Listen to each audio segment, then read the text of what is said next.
Why hello there and welcome back. Yes, it's been a few months since I last posted a YouTube video. I'm sorry, summer, autumn kind of just got in the way, life stuff. Too many weddings. My gosh, it's wedding season at the moment for me and probably next year too. So please excuse my absence. I dare say you survived and I'm sure the YouTube algorithm doesn't really give a crap anyway. Anyway, here we are. I'm going to be talking about Jonathan Franzen's novel, Crossroads. Now, I did finish this about a week and a half, 2 weeks ago, so I can't really remember everything that happens, but I'm going to give you a really short kind of my take on it anyway. I bought this in Foyles, for those who might be interested. If you come to London, definitely visit Foyles. It's probably the biggest bookshop in the UK, maybe one of them anyway. It's in Charing Cross, centre of London. 5 floors, filled with books, nice cafe at the top, well worth a visit. The other one being the Waterstones in Piccadilly, which I also recommend. Anyway, I've read Franzen's book Freedom. That was about 3 or 4 years ago. Fantastic. That is a top-notch 5-star book, which I do recommend. And I saw this signed edition, and I'm a sucker for signed edition books. So yeah. Lighter wallet, heavier bag, but good for the mind and all that. It's basically set in the 1970s. I think it's 1974. No, it's 1971. And it's about a quite Christian family. The dad is a pastor. He has a fairly toxic relationship with his wife. They have 4 children. Clem, who's the oldest, who's at university and contemplating going to Vietnam. His younger sister Becky, who's kind of like the sort of social prom queen type person, very, very popular, but she has a sort of crisis of identity a little bit. And then the 2 younger sons, one of whom is called Perry, good job I remembered, and he is he's the kind of one of the most interesting characters. He is exceptionally bright, kind of obnoxiously so in a way, and he also has his sort of moments of difficult moments, and then his younger brother, whose name I've forgotten, who's probably the most uninteresting character in the whole book, not even mentioned on the whatever it's called, blurb. That kind of tells you everything. You know, you've got a family and you don't mention one of the people. Yeah, I think it's called what the fuck is he called? June or something. Jung, not Young. I don't know. Oh well, doesn't matter. The young boy is really, really uninteresting, and basically I don't really know what his purpose is particularly, although this is meant to be a trilogy, in fact, so maybe he plays a bigger role later on. Anyway, the story starts brilliantly. In fact, the first paragraph, I kind of read the first paragraph and just thought, Christ, this is good. I'm kind of tempted to read it just to kind of dig into why I think the opening is so good. Yeah, fuck it, I'm going to. My YouTube channel. The sky broken by the bare oaks and elms of New Prospect was full of moist promise. A pair of frontal systems greyly colluding to deliver a white Christmas. When Russ Hindlebrandt made his morning rounds among the homes of bedridden and senile parishioners in his Plymouth Fury wagon. A certain person, Mrs. Frances Cotterell, a member of the church, had volunteered to help him bring toys and canned goods to the community of God that afternoon. And though he knew that only as her pastor did he have a right to rejoice in her act of free will, he couldn't have asked for a better Christmas present than 4 hours alone with her. Well, there we have it.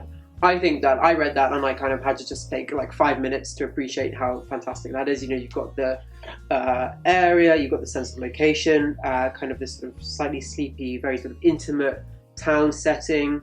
You've got the introduction of one of the key characters, Russ, in this kind of like slightly humorous, slightly ridiculous Plymouth Fury wagon. Like even the name of the vehicle is kind of ridiculous.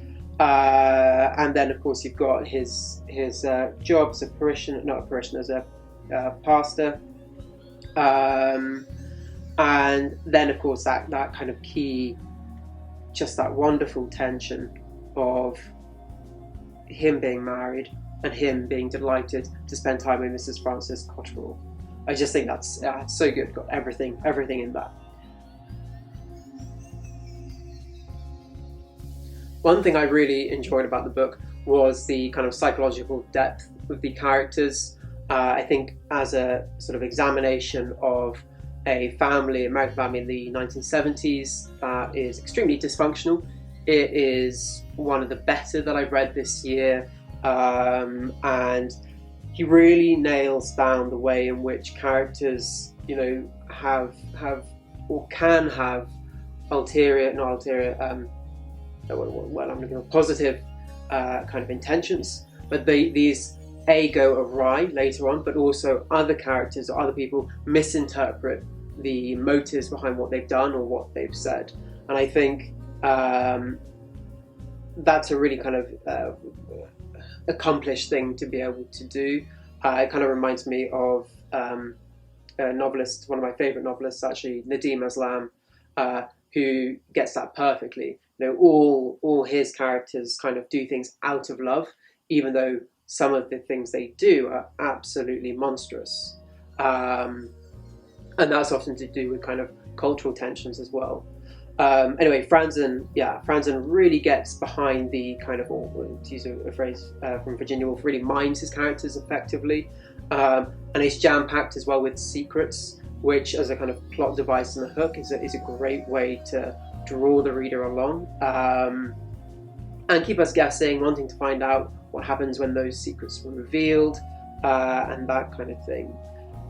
In particular, the backstory behind Marion, that's Russ's wife, the pastor's wife, is really, really strong.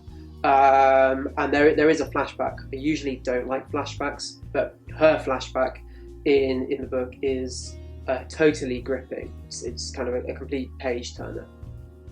Unfortunately, the first half of the book, which is absolutely 5 stars, begins to tail off a little bit, and there are kind of 2 or 3 reasons for that. One of which I've alluded to already, which is the use of flashbacks. There's one quite lengthy chapter where kind of Russ's history gets looked at, and that's just too long and too boring. In my view, I was kind of like, come on, let's get to the chase, let's get back to the kind of present tense of the novel. And it just sort of slowed the whole thing down, and I thought wasn't necessary, really, where it was. The third thing I struggled with was kind of understanding a little bit like what is the author driving at here. Sort of like what's the point of the book, which, other than a sort of an examination, a detailed examination of this kind of family, I didn't necessarily know what it was aiming at. And there were big themes thrown in there. There was the Vietnam War, there was substance abuse, there was unfortunately physical abuse as well. There was religion, played obviously an important part of that, but these almost felt like themes. There was no kind of overarching theme necessarily, and it might be because this is supposed to be the first of, I think, a trilogy, but even with that, being the case, I still feel, or it's nice to have a sense of sort of thematic direction. And I don't think there was that. There were strong character arcs. Was there an overall arc? Yeah, I mean, there was an overall shape to the novel that was made a little bit complicated by having so many main characters, because the story shifts from perspective between, apart from the youngest son, between those 5, is it 4? 5 characters? Yeah. Husband, wife, daughter, and 2 sons, 2 of the sons. And while that made it really interesting to see all those dynamics and the kind of motivations, the psychologies behind each of those characters, it also made it perhaps slightly too fragmented as a narrative as a whole. I think that might be a fair thing to say. But I think by the end I was a little bit I think I was left slightly unsatisfied, which is a tremendous shame, because, as I said, the first half I was totally engrossed, really, really keen to find out what happened next. One of those like staying up late at nights when I should be going to sleep kind of situations. So what would I rate it? I would rate this 3.5 star. It's extremely well written. I mean, that goes almost without saying. He's a phenomenal writer, but as a book, not something I think I would give to a friend. I do want to read the corrections, which I was discussing this book with a few other people, and they were saying that of all his novels is perhaps one of the best, or better.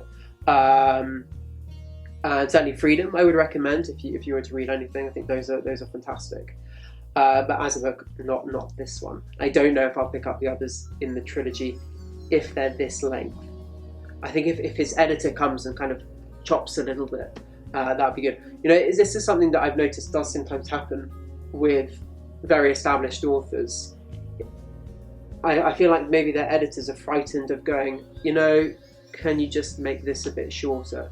I love a long book. I love to be immersed in a world and in a drama, but occasionally I'm surprised when the kind of the scissors haven't been applied a little bit more thoroughly. So that's it for me. I'm currently finishing a couple of other books. I've got a short story collection I'm reading, which I will review here. I'm finishing the Edwardson Orbin one, which I am finding interesting, very academic in a way. And then I've got, the to be read pile is ever expanding and growing. So I do plan to be back. I'm sorry I've been away for a little while. Not that you guys have probably missed me, and the algorithm of YouTube probably doesn't give a crap either. But yeah, I will be back. I will be talking more about books, more about writing. I was going to talk about a film I saw recently. Just a couple of nights ago I watched, what was it called? Supernova by Harry McQueen, I think was the writer and director, which was wonderful. Beautifully shot, really, really carefully written. Definitely as a script, really, really carefully written. One of those ones where genuinely every sentence has been considered, has weight, is thought of. Truly moving piece. It's starring Colin Firth and I've forgotten the other lead's name. He's in loads of stuff, and his performance is better than Colin Firth's. Oh well, never mind. I really recommend it. It's 90 minutes, which is quite nice because films seem to be getting longer and longer, so it's quite nice to have a shorter film, and I recommend that. What else did I watch recently? Oh yeah, Free City or Free Guy, which was terrible. It was kind of Ryan Reynolds